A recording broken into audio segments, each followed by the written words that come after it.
அதிமுக ஆட்சி இருக்கின்ற பொழுது தூத்துக்குடி, திருச்சி, மதுரை போன்ற விமான உருவாக்குறதுக்கு நிலத்தை எடுப்பு பண்ணி கொடுத்தோம். அதே போல் இன்றைக்கு அண்டை மாநிலம் ஆந்திரா, கர்நாடகா போலாம் சர்வதேச விமான நிலையம் அமைக்கிறாங்க. பரந்தூர் விமான நிலையம் நம்ம அமைக்கவில்லை என்று அரசு தெரிவித்து விட்டது. பரந்தூர் விமான நிலையம், ஆனால் சர்வதேச விமான நிலையம் ஒன்று அமைக்கப்பட வேண்டும். அப்போ தான் தொழில் வளம் பெருகும். அதனால் வறட்சியான பகுதியை பார்வையிட்டு அங்கே ஒரு விமான நிலையம் அமைப்பதற்கு, இந்த சர்வதேச விமான நிலையம் அமைப்பதற்கு இந்த அரசு முயற்சி மேற்கொள்ள வேண்டும் என்று கேட்டுக்கிறேன். இன்றைக்கு அண்மையில் மாண்புமிகு முதலமைச்சர் அவர்கள் பல்வேறு இடங்களில் போய் பார்வையிட்டார். அப்போ கழிவுநீர் சுத்திகரிப்பு நிலையம் கொடுங்கோயில் போய் பார்த்தார். அது அனைத்து இந்திய அண்ணா திராவிட முன்னேற்ற கழக ஆட்சியில் அம்மா அடிக்கல் நாட்டப்பட்டு அம்மாவுடைய அரசு கட்டி முடிக்கப்பட்டு நானே போய் திறந்தேன். கடல் நீரை குடிநீராக்கும் திட்டம் நெம்மேலியில், அது அதிமுக ஆட்சியில் தொடங்கப்பட்டது. மெட்ரோ ரயில் திட்டம், ஒரு திட்டத்திற்கு இந்தியாவிலேயே 63,000 கோடி பெற்று அனுமதி பெற்ற ஒரே அரசாங்கம் அனைத்து இந்திய அண்ணா திராவிட அரசு.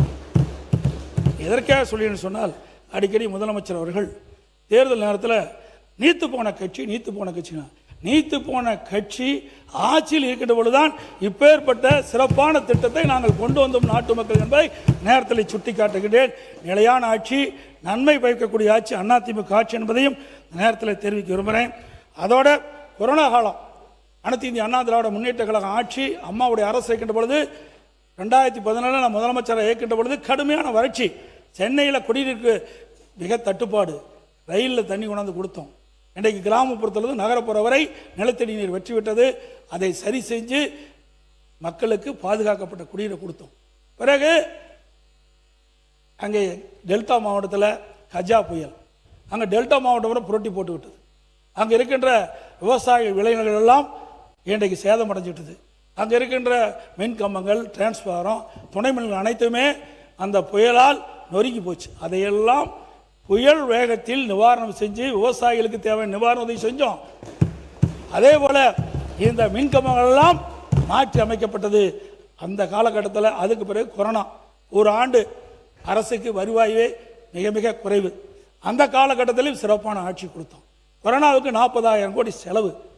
அனைத்து இந்திய அண்ணா திராவிட முன்னேற்ற கழக ஆட்சி இருக்கின்ற பொழுது சுமார் 4,85,000 கோடி 2011 2014 வரை. 2011 மாண்புமிகு புரட்சித் தலைவி அம்மாவில் தமிழகத்தினுடைய முதலமைச்சர் பொறுப்பேற்கின்ற போது 1,14,000 கோடியில் கடனில் பொறுப்பு ஏற்றாங்க. அதற்கு பிறகு ஒவ்வொரு திட்டத்திற்கும் குறைந்த அளவு தான் கடன் வாங்கப்பட்டது. கொரோனா காலத்தில் ஒரு வருட காலம் அரசுக்கு வருவாய் கிடையாது. இன்றைக்கு டாஸ்மாக் வருமானம் கிடையாது, பத்திரப்பதிவு வருமானம் கிடையாது, ரோட் டேக்ஸ் கிடையாது, ஜிஎஸ்டி கிடையாது, அதே போல் எக்ஸைஸ் கிடையாது. ஆக இப்படி வருவாய் வருமானம் மிக மிக குறைவு. அந்த காலகட்டத்தில் கூட சிறப்பான ஆட்சி கொடுத்த அரசு அதிமுக அரசாங்கம் என்பதை இந்த நேரத்தில் சுட்டிக்காட்ட விளைகின்றேன். அதோட இன்றைய தினம் அரிசி விலை உயர்ந்துட்டது. ஒரு கிலோவுக்கு 15 ரூபா உயர்ந்து போச்சு. அந்த கொரோனா காலத்தில் கூட விலைவாசி உயராமல் பார்த்து கொண்ட அரசு அதிமுக அரசு. இன்றைக்கு அந்த கொரோனா காலத்தில் மக்கள் வெளியிலே போய் வேலைக்கு செல்ல முடியாத நிலை, ஏழை எளிய மக்கள் எல்லாம் பாதிக்கக்கூடாது என்பதற்காக ரேஷன் கடையில் ஒரு வருஷம் விலை இல்லாமல் இன்றைக்கு அரிசி கொடுத்தோம், பருப்பு கொடுத்தோம், சர்க்கரை கொடுத்தோம், எண்ணெய் கொடுத்தோம், குடும்பத்துக்கு 1000 ரூபா கொடுத்தோம், தைப்பொங்கல் போது 2,500 ரூபா கொடுத்தோம். அத்தனையும் கொடுத்தோம். 3,4,85,000 கோடி தான் கடன் என்பதை அவையினுடைய கவனத்தை கொண்டு வரேன்.